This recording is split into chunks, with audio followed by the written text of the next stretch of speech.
बघा की या व्हिडिओमध्ये मी स्वावलंबन का गरजेचे आहे आणि स्वावलंबनाचे असणारे फायदे हे मी तुम्हाला सांगणार आहे।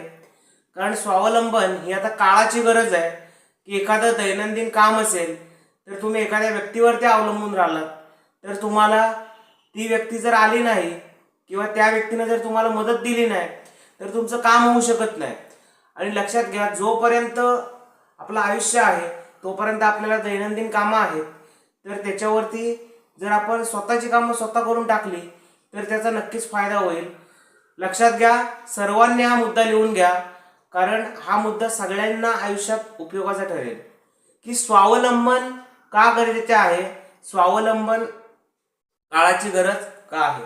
तर लक्षात घ्या, स्वावलंबन का गरजेचे आहे तर त्याच्यामध्ये मी माझ्या एक्सपिरियन्सनुसार, माझ्या अनुभवानुसार 6 मुद्द्यांचं नोटिंग केलंय आणि ते मी 6 मुद्दे तुम्हाला इन शॉर्ट मध्ये डिस्कस करणार आहे। बघा की स्वावलंबन का गरजेचे आहे। पहिला मुद्दा आहे, जर तुम्ही एखादं काम स्वतःचं काम स्वतः करून टाकलात तर तुम्हाला आत्मविश्वास आणि सक्षमीकरण मिळतं। मग स्वावलंबनामध्ये पहिला मुद्दा काय येतो की आत्मविश्वास व सक्षमीकरण। तुमचा असणारा कॉन्फिडन्स लेवल आहे किंवा तुमची असणारी जी स्टॅबिलिटी आहे, म्हणजे लक्षात घ्या की पहिला मुद्दा काय स्वावलंबनामुळे की आत्मविश्वास आणि सक्षमीकरण होतं। दुसरा आहे आर्थिक स्वातंत्र्य। याचा अर्थ काय, तुमचे जे इकॉनॉमिक एक्सपेन्सेस आहेत ते सुद्धा कमी होतात।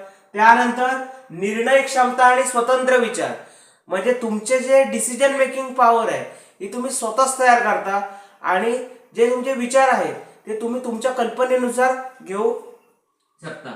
त्याच्यानंतर या स्वावलंबनाचा उपयोग तुम्हाला कठीण प्रसंगामध्ये येतो। ज्यावेळी तुम्ही संकटकालीन परिस्थितीमध्ये असता त्यावेळी तुम्हाला स्वावलंबनाचा उपयोग होतो। त्याच्यानंतर जर प्रत्येक माणूस स्वावलंबी झाला तर देशाचा सुद्धा विकास होतो। लक्षात घ्या की देशाचा विकास होण्यासाठी प्रत्येकाने स्वावलंबी होणं गरजेचं आहे। कुणाच्याही आधारावर जगण्यापेक्षा जर प्रत्येक माणूस जर स्वावलंबी झाला, त्याचं प्रमाण कमी जास्त असेल परंतु देशाचा सुद्धा त्यामधून उन्नती किंवा विकास होत असतो। आणि 6वा मुद्दा आहे मानसिक सक्षमता। याचा अर्थ काय की एखादं काम जर तुम्ही तयार केलं किंवा तुम्हाला एखादा स्ट्रक्चर प्लॅन बनवायचा आहे आणि तुम्हाला स्वतःला येत असेल तर तुम्ही थोडा थोडा वेळ देऊन तो प्लॅन तुम्ही रेडी करू शकता। परंतु जर तुम्हाला एखाद्या मजुरांतर्गत किंवा एखाद्या माणसांतर्गत बनवायचा असेल तर तो माणूस समजा जर त्याने दुसरं काम घेतलं तर तुम्हाला ते काम होण्यासाठी वेळ लागेल। लक्षात घ्या, हे मुद्दे मी पुन्हा रिकॉल करतो की स्वावलंबन का गरजेचे आहे। त्यामध्ये पहिला मुद्दा आहे आत्मविश्वास व सक्षमीकरण, दुसरा मुद्दा आहे आर्थिक स्वातंत्र्य, तिसरा मुद्दा आहे निर्णय क्षमता व स्वतंत्र विचार, चौथा मुद्दा आहे कठीण प्रसंगात उपयोग, पाचवा मुद्दा आहे देशाचा विकास आणि 6वा मुद्दा आहे मानसिक सक्षमता। तर विद्यार्थी मित्र, आणि हे मुद्दे विद्यार्थ्यांना तर अत्यंत गरजेचे आहेतच परंतु सर्व नागरिकांनाही गरजेचे आहेत। तर या व्हिडिओमध्ये मी इथेच थांबतोय। इथून पुढच्या लेक्चरमध्ये आपण एक नवीन विषय घेऊन